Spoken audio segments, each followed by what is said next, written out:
Good morning students, welcome to my channel Study Locker. बच्चों, आज की हमारी वर्कशीट 10th की 29th वर्कशीट है और हमारा टॉपिक है यूरोप में राष्ट्रवाद का उदय। और उसी के अंतर्गत हम देखते हैं कि किस तरीके से राष्ट्रवाद का क्रमिक विकास होता है। यूरोप में राष्ट्रवाद का हम इससे पहले वाली वर्कशीट में पढ़ चुके हैं कि किस तरीके से सारे के सारे राष्ट्रों में अपने देश के प्रति भक्ति भावना उभर कर आई थी। इसमें हम देखते हैं किस तरीके से क्रम से चीजें आई। सबसे पहले फ्रांसीसी क्रांति के बारे में पढ़ेंगे। 1789 में फ्रांस में क्रांति हुई थी, जिसके तहत जो समाज में बहुत ज़्यादा भेदभाव था, जो थर्ड स्टेट था उसमें, मतलब कि समाज 3 भागों में बटा हुआ था। फर्स्ट और सेकंड स्टेट में जो है कुलीन वर्ग, पादरी वर्ग, राजा वगैरह आ जाते थे और बाकी सभी लोग थर्ड में आ जाते थे। तो थर्ड वर्ग के ऊपर ऑनली टैक्स लगा हुआ था और थर्ड वर्ग के साथ अच्छा बिहेव नहीं होता था और उनके ऊपर ही टैक्स ज़्यादा से ज़्यादा लगाया जाने लगा था।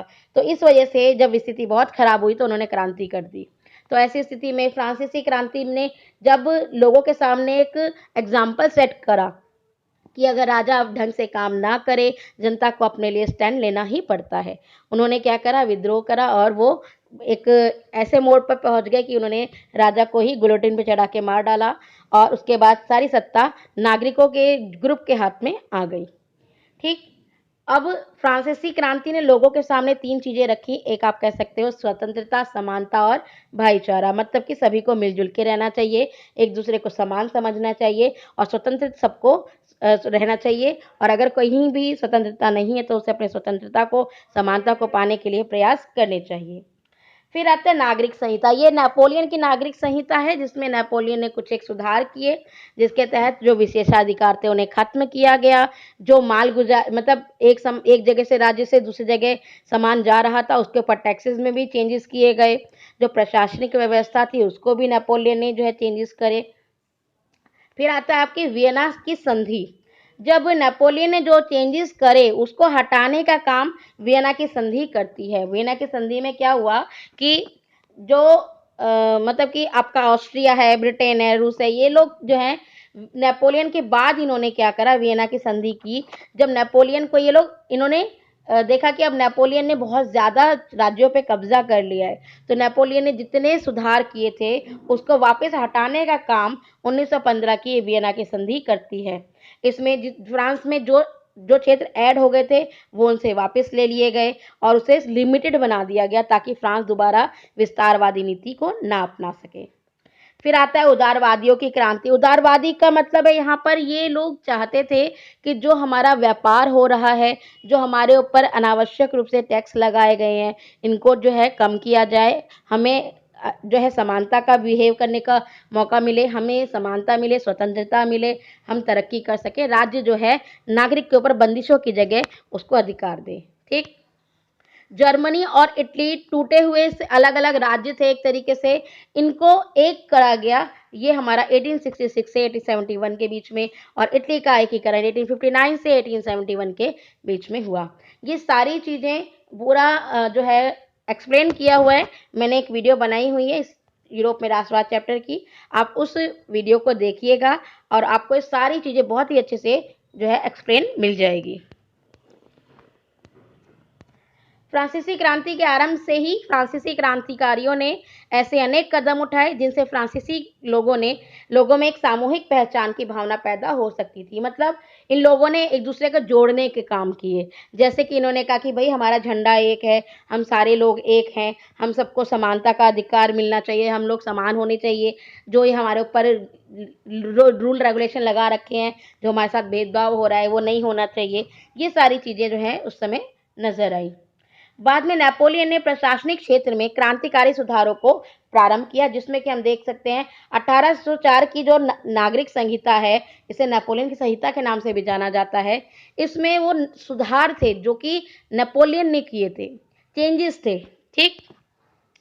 इसके अलावा यूरोप में 19वीं शताब्दी के शुरुआती दशकों में राष्ट्रीय एकता से संबंधित विचारवाद उदारवाद से जुड़े थे। उदारवाद का मतलब होता है सबका भला चाहना, एक ऐसी व्यवस्था कायम करना जिसमें सभी का विकास हो। ठीक। अब देखते हैं 1804 की संहिता थी क्या। जो नेपोलियन ने सुधार किए ना, उसके अंतर्गत आप बता सकते हो कि जन्म से आधारित जो विशेषाधिकार की समाप्ति की गई थी। जो फ्रांस था ना, उसमें दो वर्ग ऐसे थे, जैसे फर्स्ट वर्ग और सेकंड वर्ग था। इन दोनों वर्ग के पास बहुत सारी संपत्ति थी, थर्ड वर्ग के पास कम संपत्ति थी। लेकिन जो फर्स्ट और सेकंड थे ना, इनको टैक्स पे करना नहीं पड़ता था, तो इनको विशेष अधिकार मिला था, हम टैक्स पे नहीं करेंगे। उस अधिकार को खत्म किया गया। कानून के समक्ष सभी को समान माना गया, संपत्ति के अधिकार को भी सुरक्षित किया गया, मतलब सभी लोग बराबर हैं और संपत्ति रखने का अधिकार सबके पास है। जो प्रशासनिक विभाजन था, जो बहुत ज्यादा जटिल हो गया था, मतलब कि कौन सा डिपार्टमेंट क्या काम करेगा, इस चीज को भी इन्होंने सॉल्व किया। सामंती व्यवस्था को समाप्त किया। सामंती व्यवस्था में किसी एक वर्ग, एक व्यक्ति के पास, जैसे जो सामंत होता है उसके पास काफी बड़ा भूमि का टुकड़ा होता है, वो वहां पर किसानों के से टैक्स वगैरह कलेक्ट करने का काम करता है, तो इस चीज को खत्म किया गया। किसानों को भू दासत्व और जागीरदारी शुल्कों से मुक्ति दिलाई गई।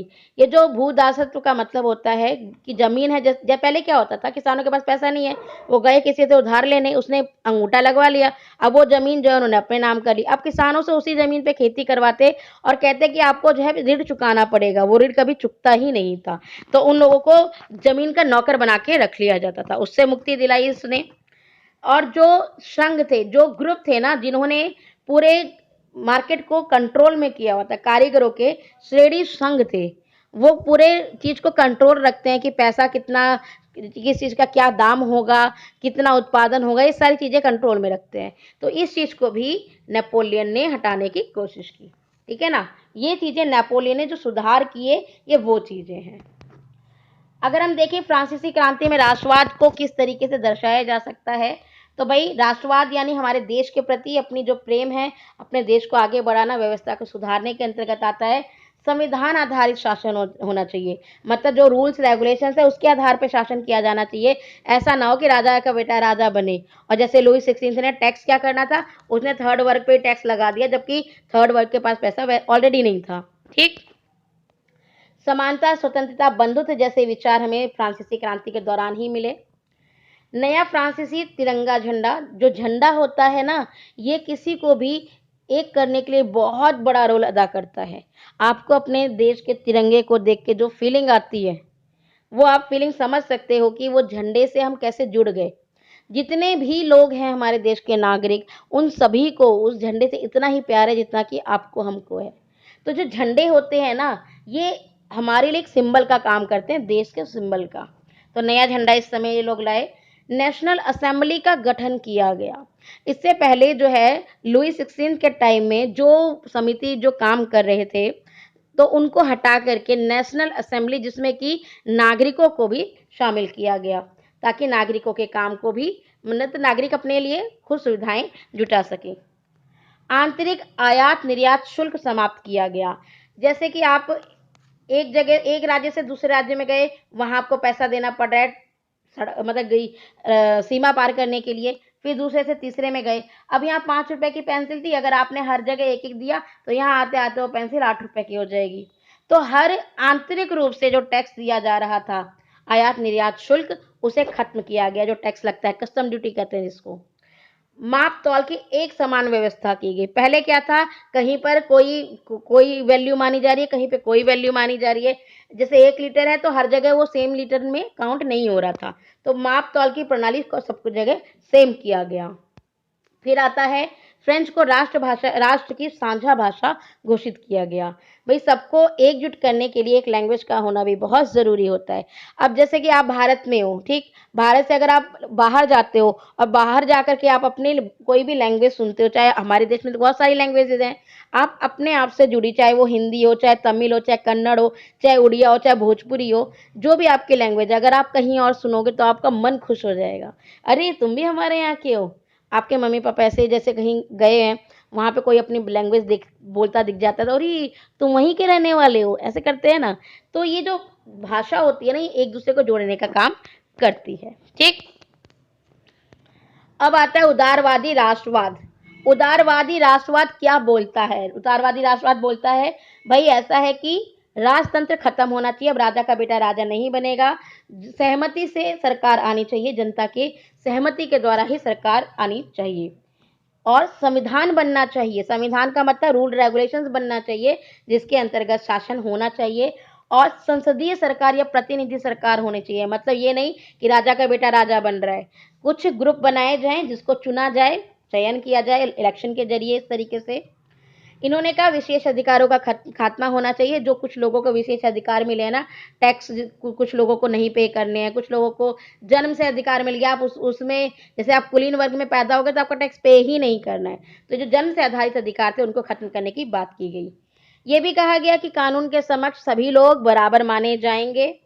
मताधिकार के लिए समर्थन था, लेकिन सबके लिए नहीं। अगर आपसे पूछा जाए मत देने का अधिकार किसको था, मत देने का अधिकार पुरुष को था, ठीक, महिलाओं का अधिकार यहाँ नहीं दिया गया था।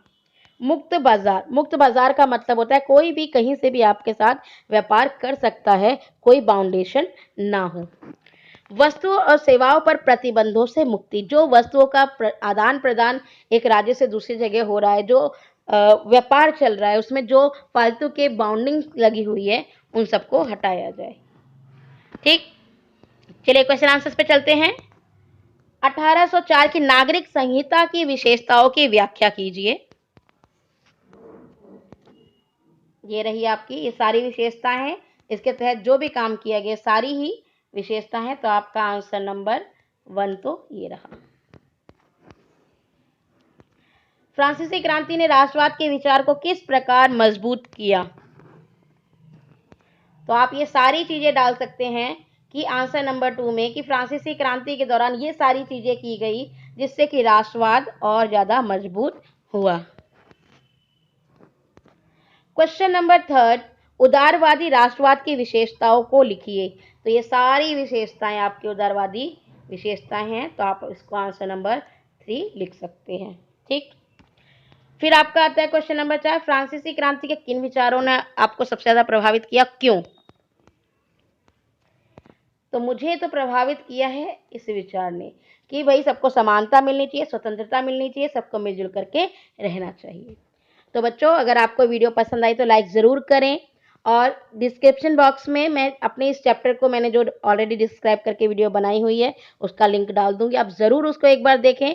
आपके बोर्ड के एग्जाम में आने वाले इंपॉर्टेंट क्वेश्चंस को उसमें डिस्क्राइब किया गया है। तो उस वीडियो को ज़रूर देखें। मेरे चैनल को सब्सक्राइब करें। धन्यवाद।